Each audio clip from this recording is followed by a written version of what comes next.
Boa tarde, a paz do Senhor Jesus, a todos vocês aí que acompanham o meu canal. Hoje então nós vamos ver aí a aula de número 18, né? Nós então já estamos na 18ª aula, hein? Quem diria?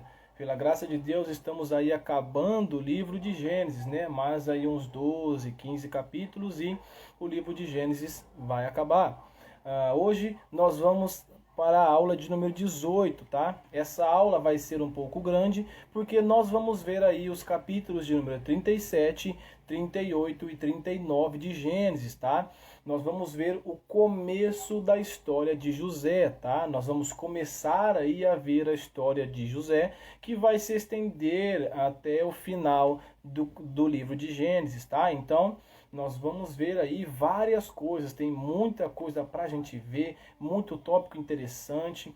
Então já convido você aí a pegar a sua Bíblia, pegar o seu caderno, a sua caneta, vai para um lugar tranquilo, onde você pode estudar a Bíblia sem ser interrompido, sem ser atrapalhado, tá?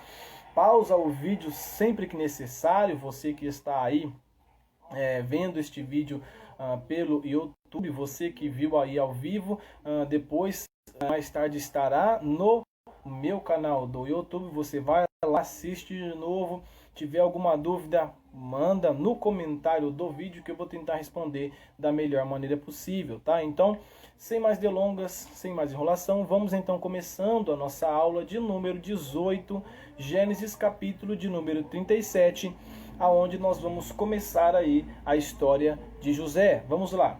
Gênesis capítulo de número 37. Diz assim a palavra de Deus: E Jacó habitou na terra em que seu pai foi estrangeiro, na terra de Canaã.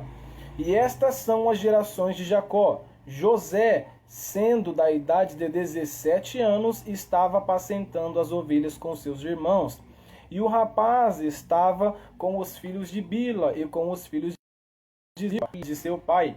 E José trouxe a seu pai más notícias sobre eles. Ora, Israel amava José mais do que a todos os seus filhos, porque ele era o filho da sua velhice. E ele fez uma túnica de muitas cores. Perdão. E ele fez uma túnica de muitas cores. Verso de número 4. E quando seus irmãos viram que seu pai o amava mais do que os seus irmãos, eles o odiaram e não conseguiam falar pacificamente com ele. Verso de número 5. E José sonhou um sonho e contou aos seus irmãos, e eles o odiaram ainda mais. Para aqui um pouquinho. Nós vimos então, né, que começa a história de José, tá? Mostra, né, que Israel, né, ou seja, Jacó, ele não foi sábio. Por que ele não foi sábio? Porque ele fazia esta diferença entre um filho e outro, tá? E é muito importante que nós que somos pais, nós então precisamos nos policiar muito nisso, tá? Se você tem mais de um filho, você precisa vigiar muito nisso para que você não favoreça mais o filho da outra. Por quê? Porque isso vai trazer consequências ruins, isso vai trazer consequências ruins, tá? Nós vimos aqui que por causa disso, por Israel amar mais a José, ele demonstrava isso claramente para todo mundo, tá? Quando Israel entrega essa túnica de muitas cores a José, ele está dizendo publicamente que pela vontade dele, de Israel, o futuro líder seria José, o que pela tradição seria quase impossível, dado ao fato de que o futuro líder da família, o futuro líder do clã, sempre é o primogênito. Mas Jacó, né, ou Israel, estava dizendo que pela vontade dele, o líder, o futuro líder da família seria José. Por isso que ele entregou aquela túnica de muitas cores a José, tá bem? Tá bom? A consequência, tá, da falta de sabedoria por parte de Jacó a fazer diferença entre um filho e outro, a tratar, digamos assim, mimar, né, digamos assim, José, fez com que os irmãos de José odiassem ele e os irmãos não conseguiam falar pacificamente com ele, tá? Ou seja, toda vez que José tinha que falar com algum de seus irmãos ou seus irmãos a José, naquela coisa com raiva, com gritaria, com ódio. Por quê? Porque José, na visão deles, era o favorecido, era sempre o mimado, era o filhinho querido do papai, né? Então, o ódio cresceu por parte deles, tá? E isso vai ter uma consequência muito grande na vida de todos eles. Vamos ver então, verso de número 6, né? Nós paramos no 5, vamos ver a partir do verso 6. E ele lhes disse: ouve, rogo-vos este sonho que eu sonhei. Eis que estávamos amarrando feixes no campo, e eis que meu feixe estava em pé. E eis que vossos feixes estavam em pé ao redor e faziam reverência ao meu feixe. E seus irmãos lhe disseram: deverias tu reinar sobre nós, ou deverias ter domínio sobre nós? E eles o odiaram ainda mais por seus sonhos e por suas palavras. 9. E ele sonhou ainda outro sonho, e contou a seus irmãos, e disse: eis que eu sonhei mais um sonho, e eis que o sol e a lua e 11 estrelas faziam reverência a mim. E ele contou a seu pai e a seu irmão, e seu pai o repreendeu. E lhe disse: o que é este sonho que tu sonhaste? Iremos eu e tua mãe e teus irmãos de fato nos curvar diante de ti em terra? E seus irmãos o invejaram, mas seu pai observou o que se dizia. Para aqui um pouquinho no verso de número 11. Vamos lá, para alguns pontos que precisam ser aí discutidos e levantados nesses versículos, tá? Vamos lá. Primeiro, Deus revela os seus sonhos, né, e os planos de Deus a José. José, por ser novo, né, ele não entende muito bem o significado daqueles sonhos, né? É interessante que ao ouvir o sonho, né, os seus irmãos o invejaram ainda mais. Por quê? Porque os seus irmãos, que já eram mais velhos, eles meio que já sabiam o que aqueles sonhos significavam. Tá? Os irmãos até então eles ainda perguntam: deveria você reinar sobre nós, ou deveria você ter domínio sobre nós? Ou seja, os irmãos dele meio que já sabiam o que aquele sonho significava, que José lideraria todos eles, até o seu pai e a sua mãe, né? E eles meio que acharam isso muito estranho.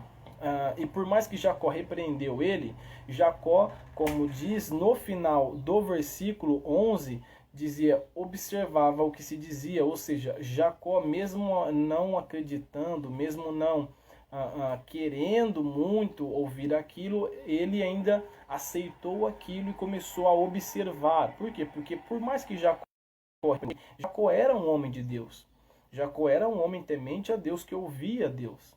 Então, ele sabia que se Deus tivesse dado esse sonho, se foi Deus que deu, alguma coisa iria acontecer e José iria reinar sobre eles. Porque ele sabia tudo que Deus já tinha feito por ele, tá? Uma coisa que nós podemos aprender aqui é que nós, cristãos, quando nós recebemos algo de Deus, nós temos que ter aí esse domínio próprio e também essa sabedoria de saber para quem falar e a hora certa de falar. Por quê? Porque se nós falamos algo que Deus colocou e ele não estiver pronto, ele não estiver estruturado e não for a hora certa, vai acontecer a mesma coisa, tá? Este irmão vai acabar sentindo inveja, vai acabar ficando com uma certa raiva, um certo ódio de: mas como que Deus pode dar isso para ele, que faz isso e não dá para mim, entendeu? Então, que nós possamos já nesses versículos aqui aprender aí a ficar quieto, aguardar para nós. Quando for a hora certa, se Deus nos permitir, vai lá e fala, aí você vai e fala. Mas se Deus não falou nada e não é a hora certa, então você não fale nada, tá? Fique quieto aí e deixe que Deus comande a sua vida, tá? Vamos então continuando a nossa aula. Verso número 12. E seus irmãos foram apacentar o rebanho de seu pai em Siquém. E Israel disse a José: teus irmãos não estão apacentando o rebanho em Siquém? Vem, e eu te enviarei a eles. E ele disse: aqui eu estou. E ele lhe disse: vai, rogo-te, vê se está bem com teus irmãos e bem com os rebanhos, e traze-me palavra novamente. Assim ele o enviou do vale de Hebrom, e ele foi a Siquém. Verso de número 15. Um certo homem o encontrou, e eis que ele estava zangado, vagando pelo campo. E o homem lhe perguntou, dizendo: O que tu estás procurando? E ele disse: Eu procuro os meus irmãos. Dize-me, rogo-te, onde eles estão apacentando os seus rebanhos. Verso número 17. E o homem disse: Eles partiram, dizendo: Vamos-nos a Dotã. E José foi após seus irmãos e os encontrou em Dotã. Para aqui no verso 17. É interessante que Israel faz com que José fosse meio que o supervisor de seus irmãos, tá? Já dando aí uma certa responsabilidade, né, de liderança, mas também para que ele vá lá, veja o que está acontecendo, se eles estão cuidando certo e volte. Ou seja, Jacó já estava dando esta responsabilidade de liderança, né, a José, né, vigiar os seus irmãos, cuidar para ver se está tudo em ordem, ou seja, supervisionar para ver se está tudo em ordem, tá? Vamos lá então. Nós paramos no verso 17, né? Vamos ao verso de número 18. Vamos ver o que aconteceu quando José encontra aos seus irmãos, tá? Obedecendo o que o pai mandou lhe fazer. Vamos lá. Verso de número 18. E quando eles ouviram de longe, antes que se aproximasse deles, conspiraram contra ele para matá-lo. E eles disseram uns aos outros: Eis que está vindo o sonhador. Começaram a zombar de José, né? Verso de número 20. Vamos, pois, matá-lo e lançá-lo em uma cova, e diremos: algum animal o devorou, e veremos o que se tornará os seus sonhos. 21. E Rúben, ouvindo isso, o livrou de suas mãos e disse: Não o matemos. E Rúben lhe disse: Não derrameis sangue, mas lançai-o nesta cova que está no deserto, e não ponde as mãos sobre eles. Disse isso a fim de livrá-lo de suas mãos, para fazê-lo voltar ao seu pai. 23. E aconteceu que, quando José havia chegado aos seus irmãos, eles despiram José de a túnica de muitas cores que estava nele, e eles o tomaram e o lançaram em uma cova, e a cova estava vazia, não havia água nela. Verso de número 25. Mas antes de nós continuarmos no verso de número 25, vamos ver alguns pontos. Primeiro, o ódio que os seus irmãos tinham de José culminou aí em um plano para matar José. Rúben, quando ouve que eles queriam matar José, então ele intervém. Rúben, por ser o primogênito, Rúben acaba convencendo os seus irmãos de que eles não deviam matar José, mas então que eles jogassem José naquela cova. Por quê? Porque a intenção de Rúben era: eu vou convencer eles a jogar nessa cova, depois que eles se acalmarem, eu tiro José de lá e levo novamente ao meu pai, né? A ideia de Rúben era essa, era de jogar José ali e depois tirar José e levar José ao seu pai, tá? E é interessante, né, que Rúben, ele intervém de modo que ele não quer que José seja morto, né, e nem que aconteça nada de mal com José. Por isso que ele deu a ideia de jogar na cova, né, naquela cisterna, para que depois pudesse tirar José e levá-lo ao seu pai. Mas vamos ver o que aconteceu. Verso de número 25. E eles sentaram-se para comer, levantaram seus olhos e olharam, e eis que uma companhia de ismaelitas vinda de Gileade com seus camelos, carregando especiarias e bálsamo e mirra, transportando para o Egito. E Judá disse aos seus irmãos: Que proveito haverá se matarmos nosso irmão e escondermos seu sangue? Vinde e vendamo-lo aos ismaelitas, e que nossas mãos não estejam sobre ele, pois ele é nosso irmão e nossa carne. E seus irmãos ficaram satisfeitos. 28. Então passavam ali mercadores midianitas, e eles tiraram e levantaram José da cova, e venderam José aos ismaelitas por 20 reais. E eles trouxeram José ao Egito. Para aqui um pouquinho. A primeira coisa que nós podemos ver sobre esses versículos, né, é que Judá aí também intervém para que José não fosse morto. Aí ele vê ali passando alguns mercadores e dá a ideia, fala, ó, em vez de nós matarmos, vamos vendê-lo como escravo, tá? Ele então propõe que eles possam vender José, né, como escravo. E é interessante que a Bíblia fala que ele foi vendido por 20 moedas de prata. Por que 20 moedas de prata? Vamos lá. Porque 20 moedas de prata é o preço padrão por um escravo jovem, tá? Ou seja, naquela época, se você quisesse comprar um escravo jovem, você teria que pagar 20 moedas de prata. Por isso que eles receberam 20 moedas de prata, tá? E é assim, José é então vendido como escravo ao Egito, já que aqueles mercadores estavam indo em direção ao Egito. Então eles continuam indo ao Egito com José, tá? Para que pudessem vender José também lá no Egito. Vamos ver então o que vai acontecer agora que José foi vendido a esses mercadores que estão indo ao Egito, tá? Antes de nós continuarmos o nosso estudo, eu preciso dizer, é interessante que a Bíblia fala que assim que eles terminam de jogar José na cisterna, eles param para comer. Eu quero que você comece a refletir pelo menos um pouco sobre quão mergulhados eles estavam no ódio, que eles jogaram o próprio irmão na cisterna. Eles queriam matar o próprio irmão e depois eles foram comer. Olha só a pecaminosidade, olha só o grau de maldade que os irmãos de José tinham.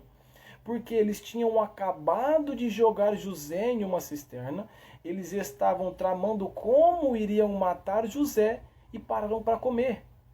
Ou seja, eles estavam mergulhados no pecado com tanto ódio, com tanta raiva, que eles praticamente deixaram de ser humanos. Uma vez que eles praticaram o mal contra o próprio irmão, continuavam praticando e agiam como se não estivesse acontecendo nada.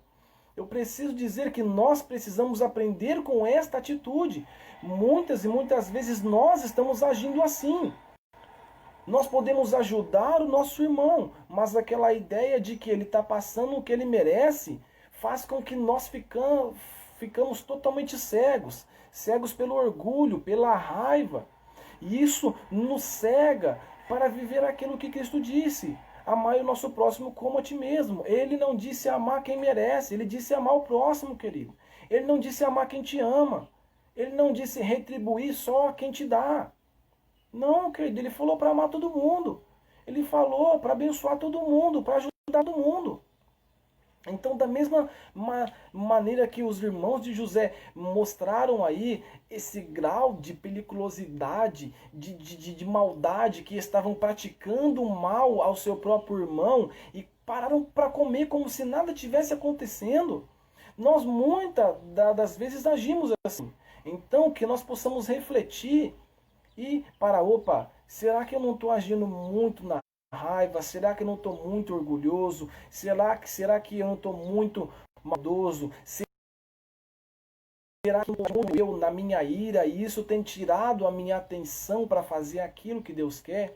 Então que nós possamos aí aprender com a atitude que os irmãos de José tomaram. Eles praticaram o mal ao seu irmão José e pararam para comer, estavam agindo como se nada tivesse acontecendo. Nós temos que agir diferente, querido. Nós temos que ver esta atitude, refletir e falar, se eu estou agindo assim, eu preciso mudar. Nós temos que ver um mendigo passando fome e querer ajudar. Nós temos que ver alguém passando necessidade e o sentimento de compaixão, de misericórdia tem que estar em nós. Nós falamos tanto que os irmãos de José foram errados, que eles eram ruins, mas nós estamos agindo pior ou do mesmo jeito. Quando nosso irmão está passando por dificuldade, nós, em vez de nós ajudarmos, nós estamos apontando, nós estamos acusando, nós estamos matando ele espiritualmente. Então não há diferença entre eu e você e os irmãos de José. Os irmãos de José queriam matar José e fizeram mal a José. Nós, que que temos a liberdade e o privilégio de fazer o bem quando Deus nos dá esta condição, nós não fazemos o bem. Então nós estamos agindo muitas vezes da mesma forma que os irmãos de José agiram. Então, que nós possamos aí agir de maneira diferente, amém? Então é isso aí, tá? Que nós possamos agir de maneira diferente, tá? Vamos então continuar aí o nosso estudo. Nós estamos no verso de número 28, né, do capítulo 37. Vamos então ao verso de número 29. Vamos lá, verso de número 29.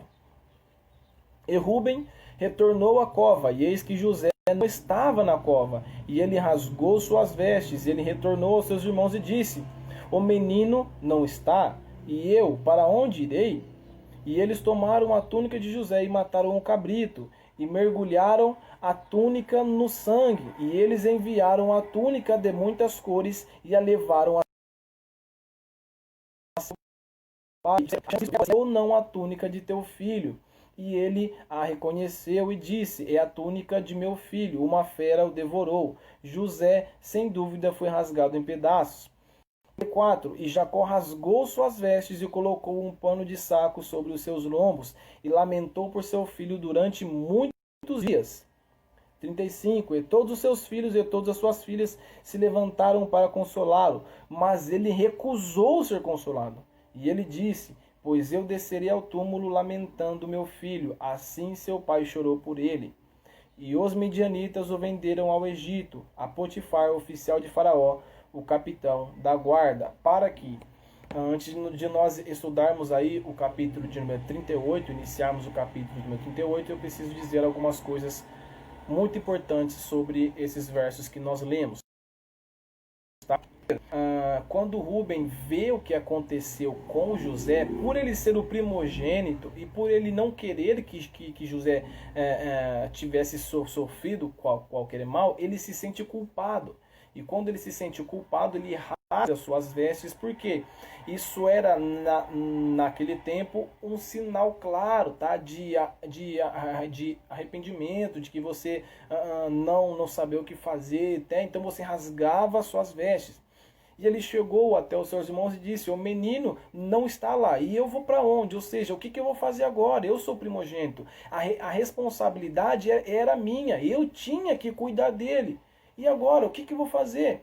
Os seus irmãos rapidamente arranjam e planejam, né, uma desculpa para mostrar ao seu pai. Eles pegam a túnica de José, matam o cabrito, mergulham a túnica de José no sangue e levam ao seu pai. E fala: ó, essa não é a túnica que o seu filho... É interessante que eles não pegam e falam nosso irmão. Eles falam seu filho, de teu filho. E Jacó então pega e ele mesmo cai na história e já faz com que a história dos irmãos de José então se tornasse uma verdade, uma vez que ele pega e fala: nossa, é mesmo a túnica de José, ele foi feito em pedaço.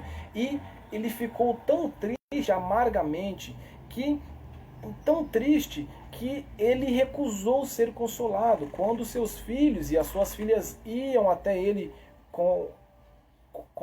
consolá-lo, né, ajudando, dando o ombro, né, para chorar, digamos assim, ele não queria. E a tristeza de José era tão grande, mas tão grande, que ele disse que ele desceria o seu filho. Jacó, ele deseja a morte de tão triste, de tão angustiado que ele ficou ao saber que José, o seu filho amado, seu filho favorito, tinha falecido, tá? E em contraste a esse luto de Jacó, no verso 36 mostra que José estava vivo, sendo vendido a Potifar, né, o da guarda. Ou seja, de um lado Jacó lamentando a morte do seu filho amado, só que do outro mostra que o seu filho não tinha morrido, ele estava vivo, embora ele fosse vendido como escravo, mas estava vivo.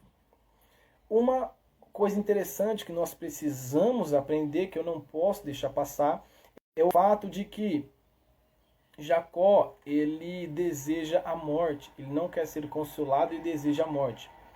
É interessante que Cristo fala que aquele que ama ao seu filho a mim não é digno de mim. Aquele que ama o seu filho mais do que a mim não é digno de mim.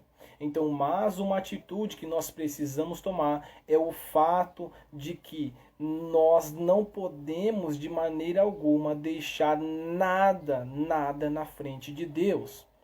Nada da nossa vida pode ficar na frente de Deus. Nós temos que aprender isso com Jacó. Jacó desejou a morte, ou seja, ele queria morrer. Nós sabemos, né, que é triste você perder um filho, né? Só quem perdeu sabe o quão triste é, o quão angustiante é. Mas a palavra fala que nós precisamos colocar as nossas esperanças em Deus. Que nós precisamos acreditar em Deus, confiar em Deus, que Ele é o nosso sustento, que Ele é o nosso descanso. Então nós precisamos aprender, nós não podemos tomar a mesma atitude que Jacó tomou, de querer a morte. Por mais triste, por mais sofrido, por mais difícil que seja, por mais angustiante que seja o falecimento de alguém, ou seja, uma decisão ruim que você tomou, que a consequência chegou e você não sabe o que fazer, independente do que for que está na sua vida, tirando a sua paz, nós não podemos deixar que essa situação nos afaste de Deus. Mais uma vez eu repito aquilo que eu disse na aula passada. Esses sentimentos que nós temos não podem nos governar. É por isso que quem tem que nos governar é o Espírito Santo. Porque se o Espírito Santo nos governar, não é o sentimento que mandar em nós. Eu vou agir perante essa tristeza, essa depressão. Eu vou ficar com raiva, eu vou ficar irado. Mas eu não vou agir mediante essa ira, mediante essa raiva. Então nós precisamos aprender mais esta coisa na história de José, tá bom? Vamos então continuando a nossa aula, né? Vamos então agora ao capítulo de número 38, tá? Nós vimos o capítulo de número 37, vamos ver o capítulo de número 38 e 39. Vamos ver o capítulo de número 38 agora, tá? Vamos lá. Gênesis capítulo de número 38. Só um minutinho. Vamos lá. E aconteceu naquele tempo que, separando-se Judá dos seus irmãos, relacionou-se com uma adulamita, cujo nome era Hirã. E Judá viu ali uma filha de um certo cananeu, cujo nome era Suã. E ele a tomou e entrou a ela, e ela concebeu o filho, e ele chamou o seu nome versículo número 4. E ela concebeu novamente e teve um filho, e ele chamou o nome Onã. E ela concebeu mais uma vez e teve um filho, e chamou seu filho Selá. E ele estava em Quezibe quando ela o teve. Para aqui um pouquinho no início do capítulo de número 38, tá? Esses primeiros versículos mostram que Judá acabou se afastando aí de seus irmãos e também das suas tradições, né? Uma vez que ele tomou uma mulher que não era da sua família para casar, tá? E então mostra que ele tem aí 3 filhos com esta mulher. O fato da mulher não ser da família dele mostra que provavelmente algo ruim iria acontecer, uma vez que a bênção de ser o povo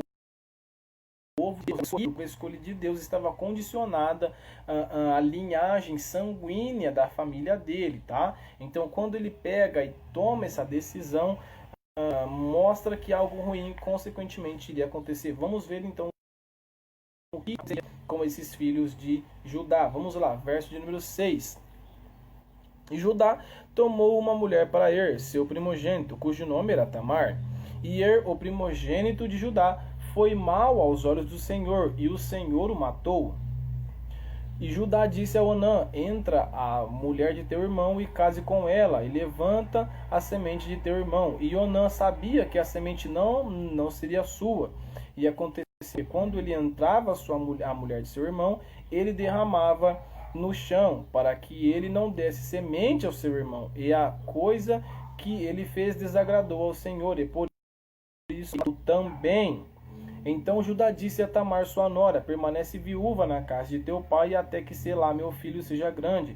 pois ele disse, para que porventura ele não morra também, como seus irmãos. E Tamar foi e habitou na casa de seu pai. Para aqui um pouquinho no verso de número 11.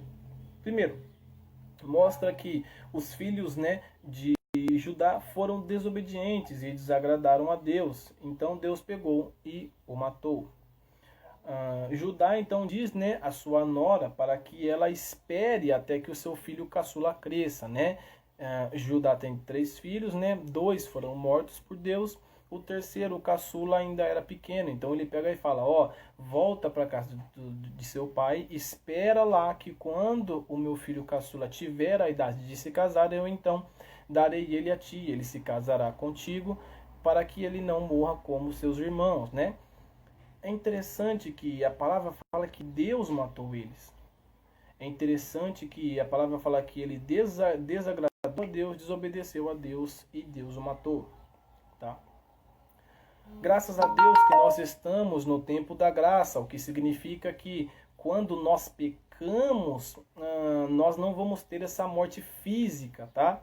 Mas nós temos sim uma morte, tá? É a morte espiritual. Quando você peca, quando você comete esse pecado, você se afasta de Deus. E quando você se afasta de Deus, consequentemente, você não é de Deus, você é do inimigo. Então, vigiar as nossas atitudes, o que nós estamos fazendo, para que nós possamos sempre agradar a Deus com as nossas atitudes e com as nossas... Então, continuando aí a nossa história, agora que 2 filhos de Judá estavam mortos, né? A sua nora então volta para a casa de seu pai esperar o seu filho mais novo Selá. Vamos ver então a continuidade do estudo da nossa palavra. Vamos ver o que aconteceu. Verso de número 12. E no decorrer do tempo morreu a filha de Suã, mulher de Judá. E Judá foi confortado e subiu até os seus tosquiadores de ovelhas em Tina, ele e seu amigo Hirã, o adulamita. E contaram a Tamar dizendo, eis que teu sogro sobe a Tina para tosquear suas ovelhas. E ela tirou de si suas vestes de viuvez e se cobriu com um véu e enrolou-se e assentou-se em um lugar aberto, que fica junto ao caminho de Tina, porque ela viu que Selá havia crescido e ela não havia sido entregue a ele por esposa. Quando Judá a viu, ele pensou que fosse uma prostituta, porque ela havia coberto a sua face. E ele se voltou a ela junto a mim e disse, vem, rogo-te e deixa-me entrar em ti, pois ele não sabia que ela era sua nora. E ela disse, o que me darás para que possas entrar em mim? 17. E ele disse, enviar-te-ei um cabrito do rebanho. E ela disse, dar-me-ás um penhor até que o envieis? 18. E ele disse, qual penhor eu te darei? E ela disse, teu selo, e tuas pulseiras, e teu cajado que está em tua mão. E ele deu a ela, e entrou nela, e ela concebeu dele. E ela, levantando-se, se foi, e colocou de lado seu véu, e pôs as vestes da sua viuvez. Para que no verso 19, para mim, pontuar algumas coisas importantes. Primeiro, o filho caçula de Judá já estava crescido, estava apto para o casamento, mas ele não foi dado em casamento à nora, né? Ou seja, ela não recebeu Selá como seu marido, ou seja, Judá não honrou aquilo que ele prometeu a ela. Então o que ela faz? Por consequência disso, da mesma maneira que Judá enganou ela, ela também vai enganar Judá. Então ela tira de viuvez, porque ela estava esperando, né, Selá, e coloca vestes específicas para que ele achasse que ela era uma prostituta. E quando ele a encontra, né, eles fazem aí um acordo e ele diz que pagaria com um cabrito. Mas até ele mandar esse cabrito, ela pega e pede que ele dê o selo à pulseira. Por que o selo e a pulseira? Porque o selo e a pulseira, naquele tempo, significava a honra dele. É mais importante o selo e a pulseira dele do que um cabritinho qualquer. Por isso que ela pede então o selo dele. Porque o selo dele prova que quem ele é. O selo dele prova, ele é Judá, ele filho de tal, entendeu? E por isso que ela pediu o selo até que ele mandasse o cabrito. Então, mais uma vez, nós vemos aí o princípio da colheita. Da mesma maneira que Judá enganou ela, ele foi enganado por ela, tá? Vamos ver o que aconteceu assim que ela levanta, né, e concebe, né, e engravida de Judá, né? Vamos ver, verso de número 20. E Judá enviou o cabrito pela mão de seu amigo, o adulamita, para receber seu penhor da mão da mulher, mas ele não a encontrou. Então ele perguntou aos homens daquele lugar, dizendo: Onde está a prostituta que estava publicamente junto ao caminho? E eles disseram: Não esteve nenhuma prostituta neste lugar. 22. E ele voltou a Judá e disse: Não pude encontrá-la. E também os homens do lugar disseram que não esteve nenhuma prostituta nesse lugar. E Judá disse: Que ela o tome para si, para que não sejamos envergonhados. Eis que enviei este cabrito e tu não a encontraste. Judá então envia o cabrito. O seu amigo, né, que foi aí o intermediário para entregar o cabrito à prostituta, não encontra ela. Por quê? Porque ela não era uma prostituta, né? Ela fez aquilo para enganar o seu sogro, né?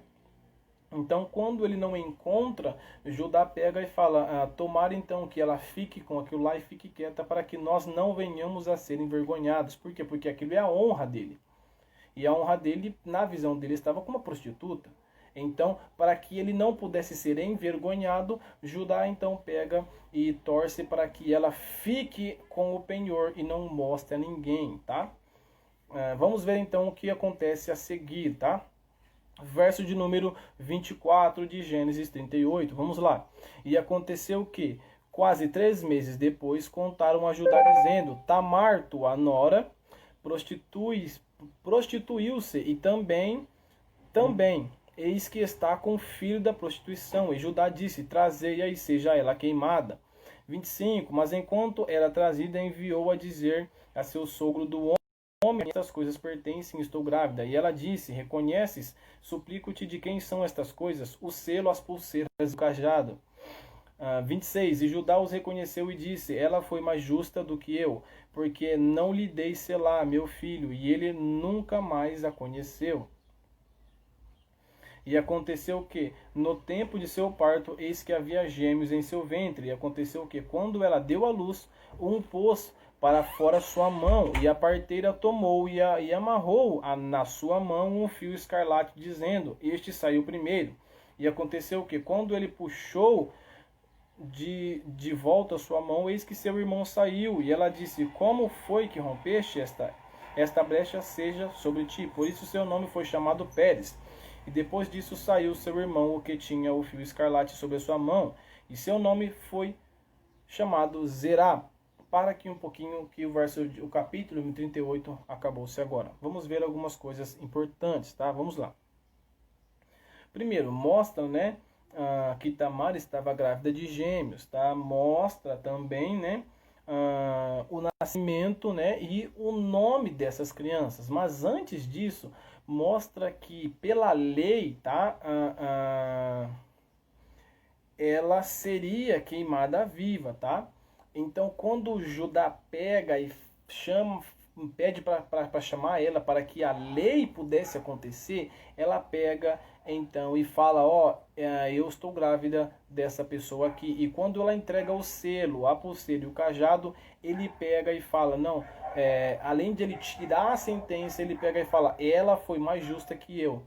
Por quê? Porque eu não cumpri a minha palavra, eu não dei, né, o meu filho a ela. Ou seja, o que ele está dizendo ela tem razão ao fazer isso, ela fez isso, mas ela agiu certo, porque eu não cumpri a minha parte. A partir do momento que eu não cumpri a minha parte, como consequência disso, ela fez isso. Ou seja, ela fez isso, mas a culpa é minha. Por quê? Porque eu não fiz a minha parte. Então, quando Judá pega e fala que ela foi mais justa que ele está reconhecendo.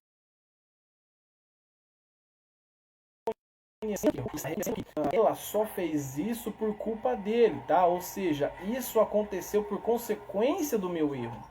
E o que nós podemos aprender também é isso. Nós precisamos identificar na nossa vida quando é aprovação de Deus e quando é consequência das nossas atitudes. Judá aqui reconhece que ela é mais justa, reconhece que isso aconteceu por culpa dele. Só que hoje em dia o nosso problema é que nós culpamos a Deus. Tudo é Deus nos provando, tudo é Deus nos provando. E 90% das vezes não é Deus provando, é a consequência das nossas atitudes.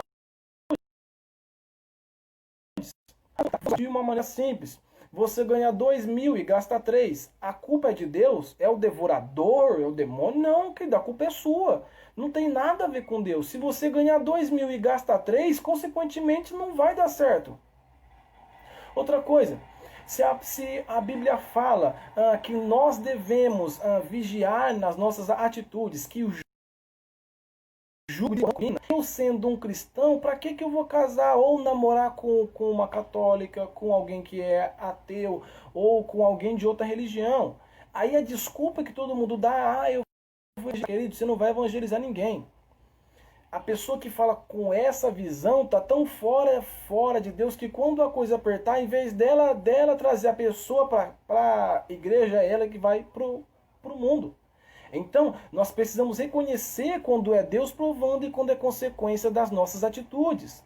Muitas vezes é consequência das nossas atitudes. Ah, mas o meu filho não me obedece, o meu filho isso, o meu filho aquilo. Mas quando ele era criança, você criou ele no caminho certo, você fez a coisa certa, uma atitude certa, porque a Bíblia fala que nós devemos criá-lo no caminho que se deve andar. Então, se você criar no caminho certo, ele não vai se desviar. Outra coisa, mas o meu filho desviou, meu filho não quer saber de Deus. A culpa é sua, querido. Mas como que a culpa é minha? Por quê? Porque a palavra fala, querido, que nós, os pais, devem inculcar na cabeça dos filhos o amor de Deus. Ou seja, o filho tem que crescer sabendo que ele tem que amar Deus. A obrigação dele é amar Deus. O filho tem que crescer sabendo, nós vamos à igreja, você tem que amar o papai do céu. E conforme ele vai crescendo, você vai apresentando a Bíblia e vai falando, você tem que amar Deus, você tem que amar Deus, você tem que fazer isso. Deus te ama, você tem que fazer isso, você tem que fazer isso, você tem que fazer isso. Aí ele vai amar a Deus e não vai se desviar do caminho. Então veja que todas essas atitudes e todos esses pontos não é Deus provando, é consequência do meu erro, é consequência da minha atitude. Então que nós possamos aprender com a atitude de Judá. Judá reconheceu que ela fez aquilo, mas a culpa era dele. Toda a consequência, tudo que aconteceu, aconteceu por culpa dele. Então Judá reconhece que é a culpa dele e fala, não, verdadeiramente, você é mais justa que eu. Eu passei por isso, mas a culpa é minha. Eu reconheço, a culpa é minha. Assim como Judá reconheceu, nós precisamos ter essa sinceridade no nosso coração e reconhecer também. Reconhecer, parar e olhar para a nossa vida de maneira sincera e clara. Falar, não, eu estou vivendo isso porque eu fiz isso, isso e isso e a culpa é minha. Pedir misericórdia para Deus e continuar caminhando. Esse é o segredo, essa é a questão, tá bom? Vamos então continuando o nosso estudo. Capítulo de número 39, tá? Nós vemos aí o 37, vemos o 38 e vamos ver agora o capítulo de número 39, tá? Vamos lá. Capítulo de número 39 de Gênesis. Verso de número 1 de capítulo de Gênesis 39. Vamos lá. E José foi conduzido ao Egito, e Potifar, um oficial de Faraó, capitão da guarda, um egípcio, comprou-o das mãos dos ismaelitas que haviam levado para lá. Bom, no versículo 1 mostra aí, né, o que vai acontecer nos próximos versículos, ou seja, mostra que agora a história de José é que vai ser focada, né? Nos mostra que eles vão focar agora, né, nos próximos versículos e nos próximos capítulos na história de José, tá? É isso que o versículo 1 quer dizer, tá? Vamos então, continuando o nosso estudo. Versículo de número 2, vamos lá. E o Senhor estava com José, e ele era um homem próspero, e ele estava na casa de seu senhor, o egípcio. E o seu senhor viu que o Senhor estava com ele, e que o Senhor fazia tudo para tudo prosperar na sua mão. E José encontrou graça aos olhos dele, e ele o serviu. E ele o fez supervisor da sua casa, e tudo o que ele possuía colocou na mão dele. E aconteceu que, desde o tempo em que ele o fizera supervisor sobre a sua casa, e sobre tudo o que possuía, o Senhor abençoou a casa do Egito. O Senhor está sobre tudo o que ele possuía, na casa e no campo. Verso número 6. E ele deixou tudo o que possuía nas mãos de José, e ele não sabia o que possuía, a não ser o pão que comia. E José era uma boa pessoa e formoso à vista. Para que no verso de número 6, vamos lá. Mostra, né, que Deus sempre esteve com José. Deus foi com José, né, cuidando e protegendo ele. Mostra que o egípcio foi próspero por causa de José. Quando o egípcio percebeu, falou, opa, é diferente. Deus realmente é com ele. Eu estou vendo que tudo que ele pega na mão prospera, dá certo. Então eu vou fazer ele supervisor da minha casa. Tudo que eu tenho agora, ele que vai cuidar. Porque se Deus está prosperando ele, eu vou colocar tudo que eu tenho na mão dele. E, como consequência, o egípcio foi abençoado por causa de José. Mostra que Deus ele é fiel e foi fiel com José, tá? E mostra que Potifar reconheceu, né, que Deus era com José. É muito interessante que Deus estava com José. Nesse momento que, quando José foi jogado na cisterna, Deus estava com ele. Quando José foi vendido, Deus estava. E agora que José estava, digamos assim, na casa do seu senhor, né? Deus continuava com ele, tá? Abençoando e cuidando dele, tá? Então mostra que José era uma boa pessoa e formoso à vista. Quando fala que ele era formoso à vista, quer dizer que José era muito bonito, tá? A Bíblia está falando isso. Quando fala que José era formoso à vista, quer dizer que José era um homem bonito, tá? Vamos então continuando o nosso estudo. Verso de número 7. E aconteceu o que? Depois dessas coisas, a esposa de seu senhor lançou seus olhos sobre José. E ela disse, deita-te comigo. Mas ele se recusou e disse à esposa de seu senhor, eis que meu senhor não sabe do que está comigo na casa. E ele confiou tudo o que tem nas minhas mãos. Não há ninguém maior do que eu, coisa alguma, senão a ti, pois és mulher dele. Como então eu poderia fazer tamanho mal e pecar contra Deus? Verso de número 10. E aconteceu que enquanto ela falava com José dia após dia, ele não lhe ouvia para deitar-se com ela ou para estar com ela. Para um pouquinho aqui no verso de número 10. Mostra o tamanho da fidelidade de José a Deus e a gratidão que José tinha a Potifar. Porque embora José fosse um escravo, José tinha essa gratidão porque ele reconheceu que ele era bem tratado, ele foi bem tratado pelo seu senhor, que o seu senhor pegou e falou assim, ó, tudo que está aqui em casa você pode governar, você pode, ó, tudo que está aqui em casa agora é você que governa, você manda em tudo. Pode fazer o que você quiser em qualquer lugar aqui. A única coisa que você não pode fazer é tocar na minha esposa. No resto, você pode fazer o que você quiser.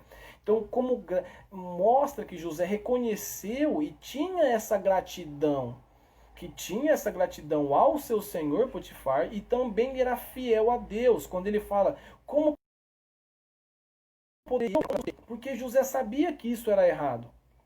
Então, José sabia que isso era errado e não agiu assim. Tanto é que os versículos seguintes falam que ela dia após dia insistia, dia após dia queria porque queria. Ela ficava em cima e ia porque queria, porque queria, porque queria. Mas José não cedeu. José não é uma coisa que nós precisamos aprender com José, é a fidelidade que ele teve a Deus, tá? Que nós não podemos abrir mão dos princípios. Querido, se Deus falou que não pode mentir, nós não podemos abrir mão. Eu não vou mentir, não interessa por qual motivo for. Eu não vou mentir, acabou. Se Deus pegou e falou assim, roubar é pecado, querido, e acabou.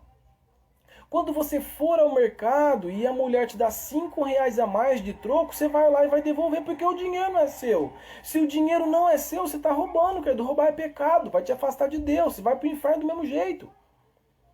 Quando eu quiser comer alguma coisa, eu vou comer até o tanto que me satisfaça, eu não vou ser guloso. Por quê? Porque a palavra fala que os gulosos também não vão para o céu, o guloso vai para o inferno, irmão. Então, que nós podemos aprender com José. José foi fiel a Deus, José obedeceu aquilo que era da vontade de Deus. O que ele sabia que agradava a Deus, ele fazia, e o que ele sabia que agradava a Deus, ele fazia. Da mesma maneira que nós possamos aprender com José. Vamos fazer o que agrada a Deus e nós não vamos fazer aquilo que não agrada a Deus. Não interessa o que seja para quem for, tá? Se desagrada a Deus, eu não vou fazer. Amém? Vamos então ao verso de número 11. E aconteceu o quê? Certo tempo, José entrou na casa para fazer seu serviço e não havia ninguém na casa. E ela o apanhou pela sua veste, dizendo: deita-te comigo. E ele deixou sua veste na mão dela, fugiu e saiu para fora. E aconteceu que, quando ela viu que ele havia deixado sua veste em sua mão e havia fugido para fora, ela chamou os homens da casa e falou a eles, dizendo: vede, ele veio comigo. E eu gritei em alta voz. E aconteceu que, quando ele ouviu que levantei a minha voz e gritei, ele deixou sua veste comigo, fugiu e saiu para fora. Para aqui no verso de número 15, tá? É interessante que quando a mulher de Potifar percebeu que a abordagem sutil, né, de você chegar e falar: ó, deita-se comigo, José, deita-se comigo, vem, vem, de só falar não adiantou. Um certo dia que José na casa para trabalhar, né, para fazer o serviço dele, e ela percebeu que ele estava sozinho, então ela tem uma abordagem mais agressiva. Ela já vai, já agarra ele, segura ele. Só que ela segura ele só pela roupa. E quando ele percebe, na hora ele pega e foge. E é assim que nós devemos agir. Por que ele pega e foge? Porque ele sabia que aquilo era errado. Então José era fiel a Deus. Ele pegou e falou assim: eu não vou pecar contra Deus, não importa o que seja para quem seja. Então ele pega e age dessa maneira, tá? Mostrando também domínio próprio, tá? Ele fugiu da casa para não pecar contra Deus, tá? Então ele mostrou que ele também tinha este domínio próprio, tá bom? Ele mostrou que ele tinha este domínio próprio e não pecou contra Deus, tá bom? Só que isso levaria mais consequências na vida dele, tá? Só que, como eu disse anteriormente, as consequências que viriam seria a provação de Deus, né? Isso era provação. Por quê? Porque José nada fez de ruim para merecer o que viria a seguir. Então essa é a questão. Nós identificarmos quando é Deus nos provando e quando é consequência do nosso erro, tá? Então José tinha aí essa diferença, né, esse domínio próprio, tá bom? Então nós cristãos possamos ter este domínio próprio, possamos aprender com José e ter esse domínio próprio de quando alguém vier fazer uma proposta ruim para mim e para você, se vai nos afastar de Deus, eu não vou fazer, eu vou me recusar. Não importa quantas vezes essa pessoa venha me oferecer aquilo, mas se aquilo vai me afastar de Deus, então eu não vou fazer, tá bom? Que nós possamos aprender com a atitude de José, que foi fiel a Deus até o fim, tá? Vamos então ao verso de número 16. Vamos lá.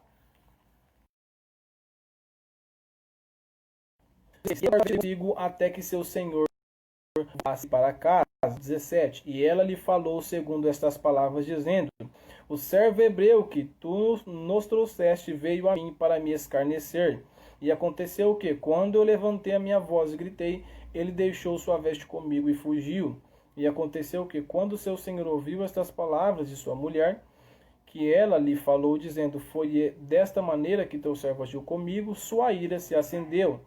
O senhor de José o tomou e o colocou na prisão, em um lugar onde estavam presos os prisioneiros do rei.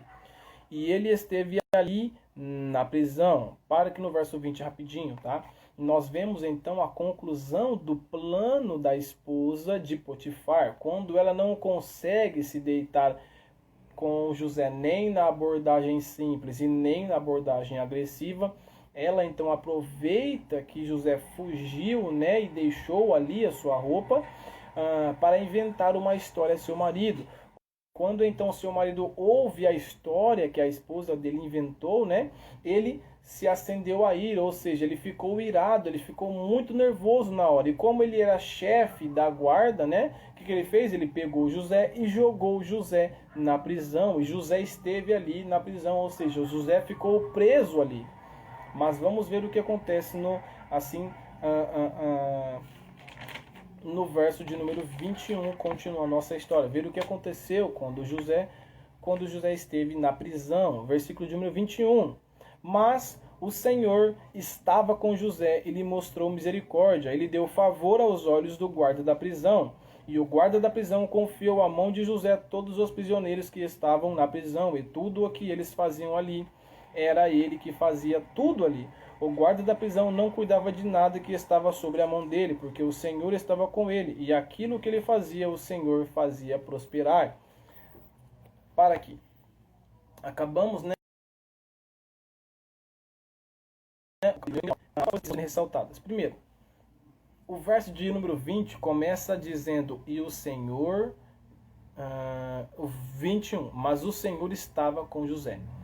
É interessante que Deus estava com José quando ele estava prosperando a casa de Potifar, mas também estava com José quando ele estava na cadeia. E fez que José prosperasse na prisão, na cadeia.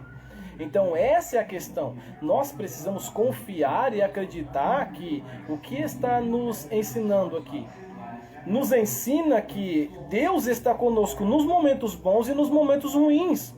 Mostra que aquilo que Jesus disse, estarei convosco todos os dias até a consumação dos séculos, de verdade.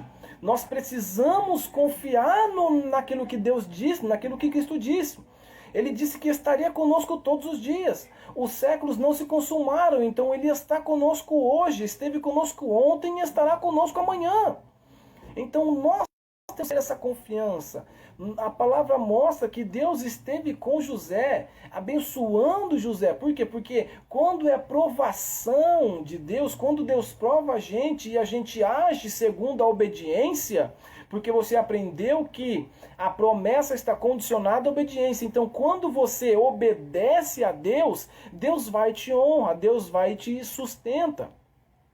E José estava obedecendo a Deus, então Deus estava sustentando José. Sustentou e prosperou José na casa de Potifar, e agora sustentou e prosperou José também na prisão. Uma vez que ele deu graça aos olhos do chefe da prisão, e José governava agora a prisão inteira, tá? De modo que o guarda da prisão já não cuidava de mais nada, porque tudo estava na mão de José, né? E aquilo que José fazia, Deus fazia com que prosperasse. Ou seja, independente do ambiente em que José estava, José era um homem próspero, era um homem de Deus e era um homem que Deus estava com ele. É esse tipo de cristão que nós devemos ser. Eu vou encerrar a aula de hoje te falando isso. Nós precisamos ser esse tipo de cristão. O cristão, independente se da igreja em que eu estou, independente aonde eu moro, independente aonde eu trabalho, mas a presença de Deus precisa estar comigo. Eu tenho que exalar a presença de Deus aonde quer que eu esteja, o que quer que eu esteja fazendo. Que Deus faça prosperar tudo aquilo que está ao meu redor. Da mesma maneira que a casa de Potifar foi próspera por causa de José, da mesma maneira que a cadeia estava sendo próspera, né, e bem cuidada por causa de José, da mesma maneira que o nosso emprego, que a nossa vida, que o nosso bairro, que a nossa cidade, que a nossa igreja, também comece a prosperar por nossa causa. Da mesma maneira que Deus era constante José constantemente, que nós possamos ter também e ser também assim, que nós possamos aprender com a vida de José até aqui, porque Deus era com ele, abençoava, prosperava e cuidava dele. Então nós que nos denominamos cristãos, possamos prezar pela presença de Deus, para que Deus possa também estar conosco, para que Deus possa também estar conosco aonde quer que nós estejamos, de tal maneira que nós, como agentes, temos a presença de Deus, possamos transformar o ambiente que nós estamos. Da mesma maneira que José transformava os ambientes em que ele estava, que nós, como servos cristãos, possamos também aí transformar o ambiente em que nós estamos. Amém?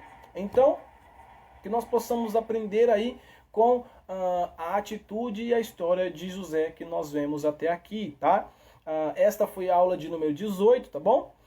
Eu agradeço a você pela presença, pela oportunidade que você me concedeu de estar estudando a palavra de Deus com você, né? Na próxima aula, que será domingo, aula de número 19, tá? Nós vamos ver aí o capítulo 40 adiante. Então se encerrou a aula de número 18 hoje. Eu agradeço a você a oportunidade. Se você tiver alguma dúvida, manda ou vai lá no meu Facebook, se você tem ele, e manda a sua pergunta que eu estarei respondendo da melhor maneira possível, tá? Que Deus possa abençoar a sua vida e a sua família. Se você não é inscrito no canal, se inscreve aí no canal, curte e comenta, compartilha este vídeo com os seus amigos, com os seus familiares. Se você chegou agora e começou o estudo agora, não tem importância, tem uma playlist aí no meu canal, tá? Que está escrito Estudo da Bíblia de Gênesis, Apocalipse. Você vai na playlist que lá tem todas as aulas, tá? Todas as 16 aulas, tá bom? Mais tarde eu estarei postando aí as aulas de número 17 e 18, que foram as duas aulas que nós vimos no dia de hoje, né? Então, logo estará todas as 18 aulas no meu canal, tá? Até o capítulo de número 39 de Gênesis. Então, vai lá, se você ainda não começou o estudo, pega aí uma caneta, pega aí um papel, um caderno, pega a Bíblia e comece esse estudo aí. E juntos a gente vai estudar a palavra de Deus, crescendo na graça e no conhecimento, tá? Que Deus abençoe a sua vida, que Deus abençoe a sua família e principalmente que Deus abençoe a nossa nação. Uma boa noite e fiquem com Deus.